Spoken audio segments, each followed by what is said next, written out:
And the people that exert themselves and make the most out of themselves with what they have are Zloisha, that the Irish infuses them with much more potential than they could have possibly imagined when they started.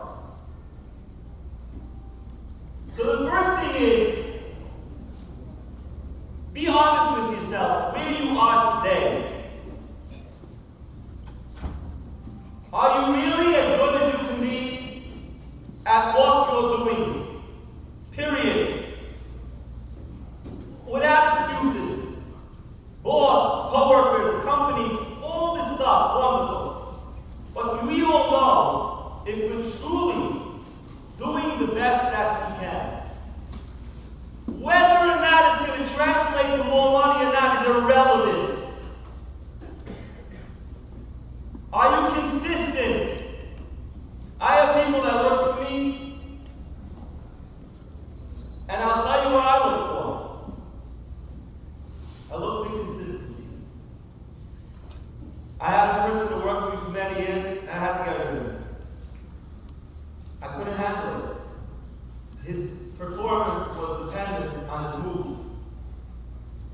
And his mood was dependent on either his girlfriend or how much he drank over the weekend. And as good as he was, his inconsistency created a situation where I just couldn't have him anymore. He wasn't reliable. Reliability means that when you have a job, your boss knows it's done. Period. If I have to check up on my people, if I have to ask them for a report back to me, if I have to send them an email, was this done or not done, if I even have to think about it again, that's not the person that I want to work for me. We live in a world where everybody is just doing enough to get by, and that's why the average person earns the average salary. But there's people out there who truly excel at what they do. And they don't do it because they make more money than the guy sitting next to them. They do it because when they do something, they just only know how to do it one way. They do it right. Period. And that's the way they live their lives, across the board. They don't settle for just enough not to get fired. If your mindset is, I still have my job, then you have a long way to go.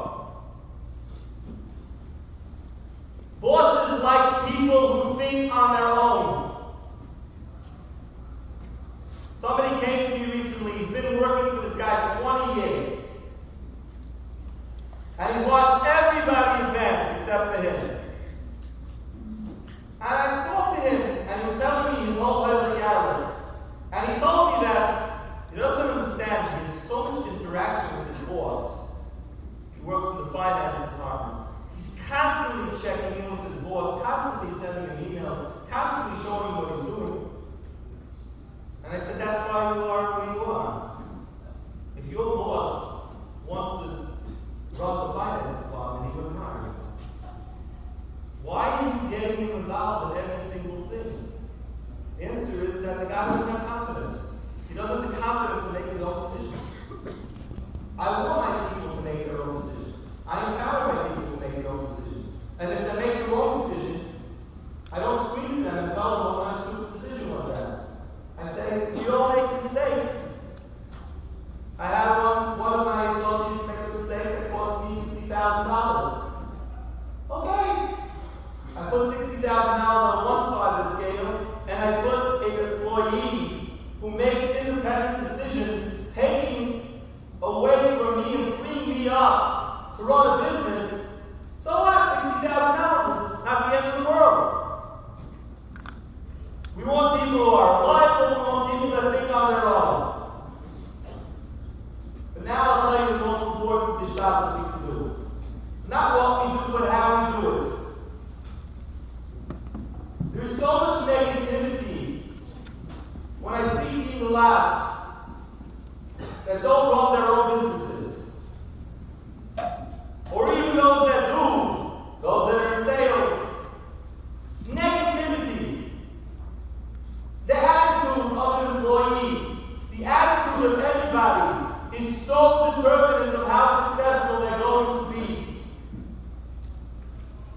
A young man came to me recently.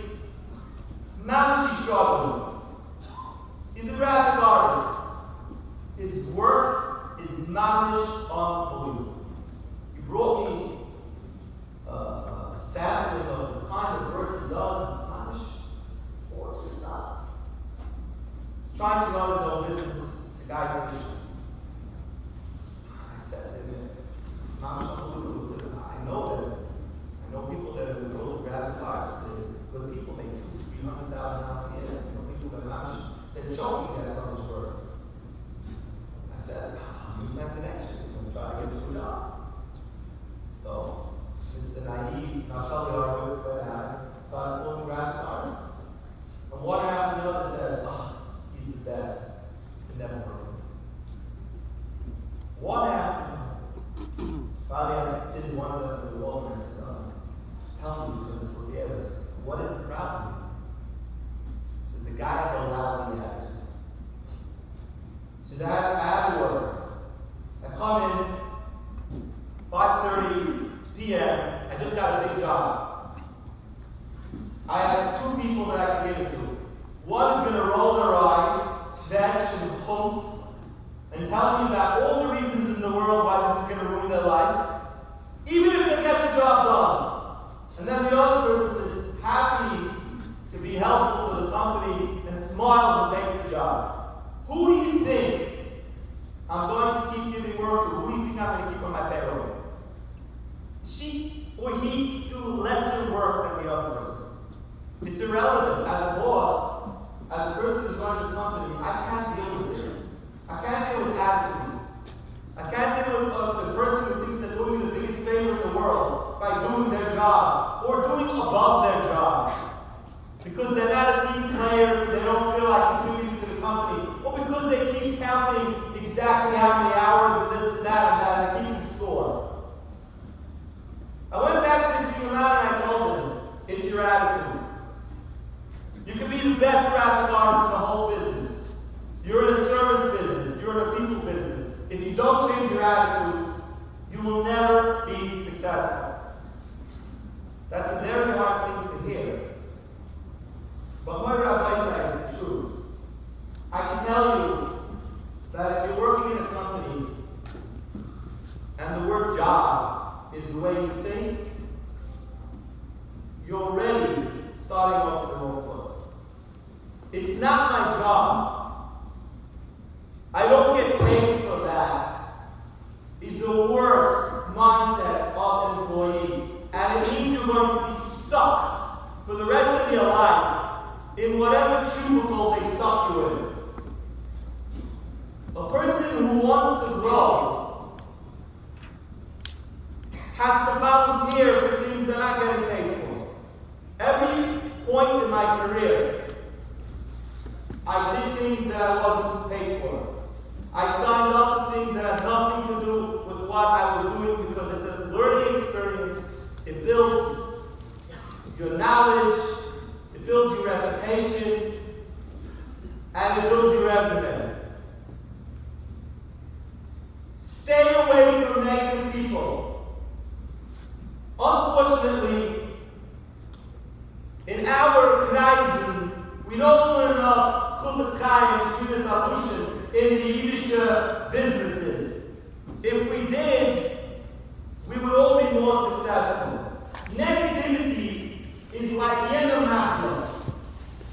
You don't realize it goes into you, it spreads like crazy, and the next thing you know, you're unmotivated and you're burnt out. The boss is an idiot, the boss doesn't know what he's doing, everybody else has it better than me, I'm not respected enough, I'm not this enough. Sometimes it's true, usually it's exaggerated. Our kids say the same things about us. We're not the boss, we don't know what's going on, we don't know what's going on behind the scenes. We only have our little nihilistic outlook of what's going on in the business. And the hardest thing to do is stay positive. Stay positive because the Irish is telling you, du belangst, du bist der Matzneer, and then say, this is not Megaloch, else effen noch hat hier. But in the meantime, if you buy into the negativity of your workplace,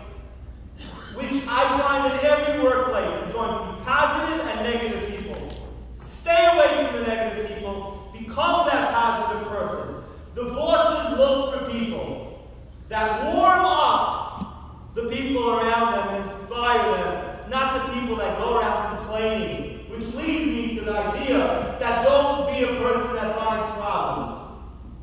Nobody needs anybody to point out all the chesroinus of a company. Every company has chesroinus.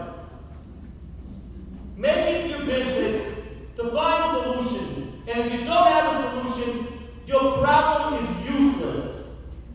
It's no use whatsoever to walk into a boss and say, this is wrong. Unless you can come up with a solution. And until you do, shvag. The boss has enough things to deal with.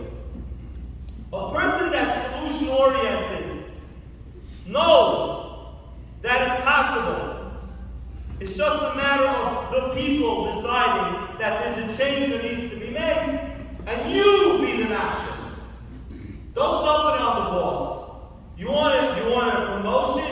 You want to run a department? You want to be made partner one day? That's the partner mentality.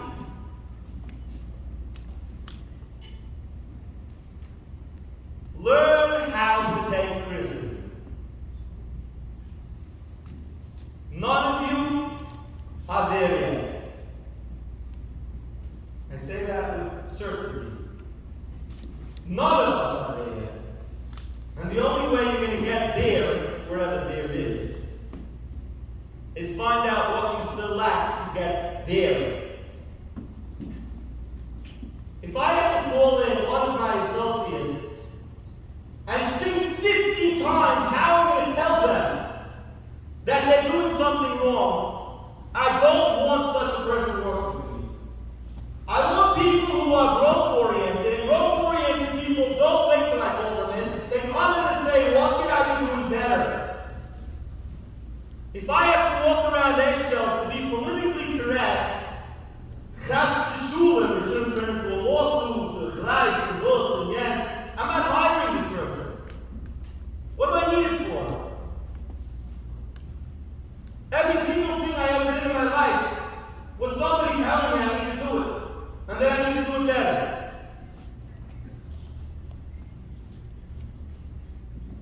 If you want to grow out, if you want to reach the end of that wall so that the door opens,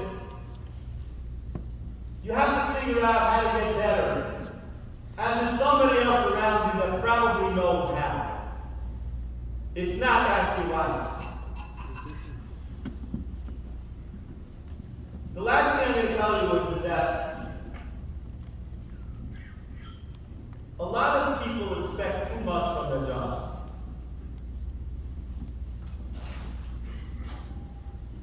I'm burnt out,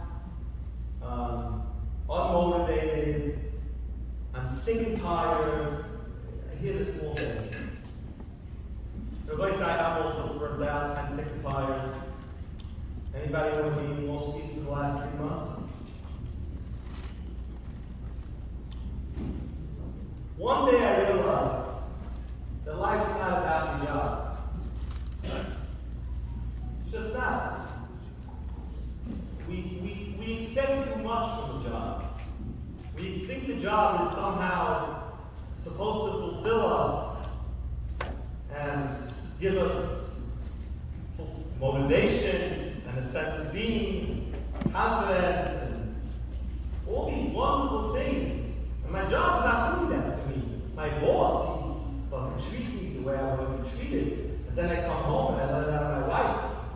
And I feel less. The teretz is that it's just a job.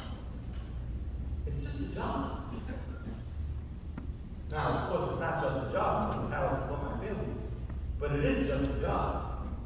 If the guy in the cold doesn't treat you with respect, you don't go home and cry and say, "Ich bin agunish, and I don't feel like getting up in the morning and davening with Minyan anymore." It's a guy in the cold.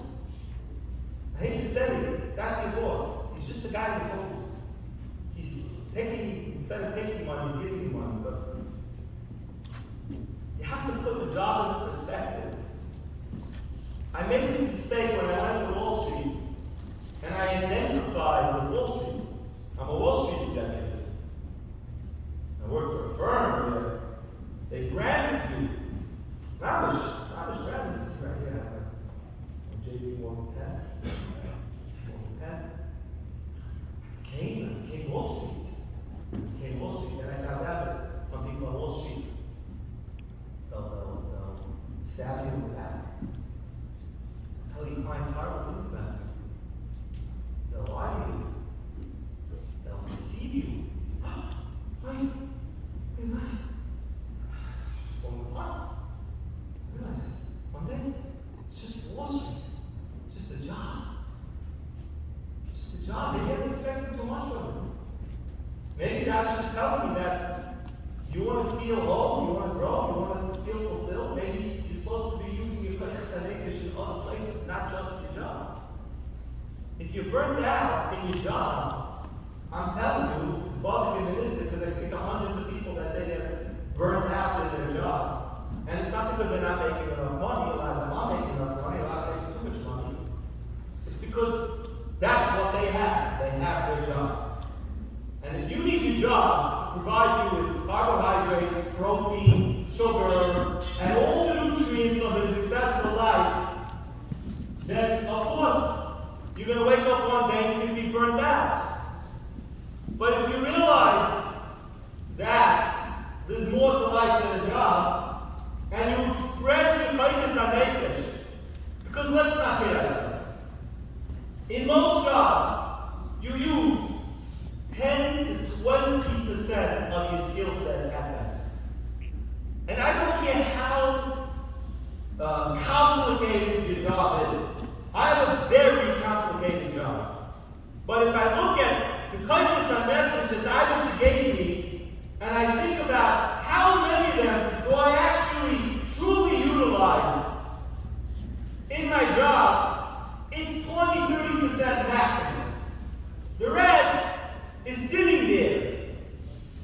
Right? It's sitting there. And at some point, your neshama is telling you there's more to life. You're leaving too much. As the Bible says, there's too much behesed, there's too much that's not come out. I find the most successful people that I hire. I don't do this because you can't look at Facebook and all these other things, and I'm not so fit. But I have somebody in my team that does this. Before I hire somebody, I want to know what they do outside of work. I don't even care about work so much. If I see somebody that's involved in charities, works in kitchens, I don't care what they do. They do mountain climbing. They're avid bicyclists. They're people that have a life. Usually these people come to the office on a Monday morning with the geschmack and with the fulfillment. They didn't sit a whole weekend eating pizza and watching television or whatever, YouTube. They have a life. They're fulfilled people. They're growing. And they come to the work, and work is just one part of their life. Our youth we become consumed with our jobs. And that's all we think about. And we get burnt out because we're wasting most of our talents. There was never a point in my life where all I had was my job. There always has to be teaching, there always has to be writing, there always has to be volunteering, there always has to be something else that's more important than your job. You have your wife, you have your kinderlach, you have your learning, you have your davening, but you have to see what koiches and nefesh the Eibishter gave you, and you have to find ways to express it, because 90% of the time, it ain't going to be used in your job at all. And if yes, to a very small degree. And you should know that in businesses and in companies, successful people are the most successful in business. The ones that have successful lives, the ones that are always learning and growing and making more of themselves outside of the office, are the people that come into the office and command the most respect. In both dimensions. So to recap, we learned what we do. We maximize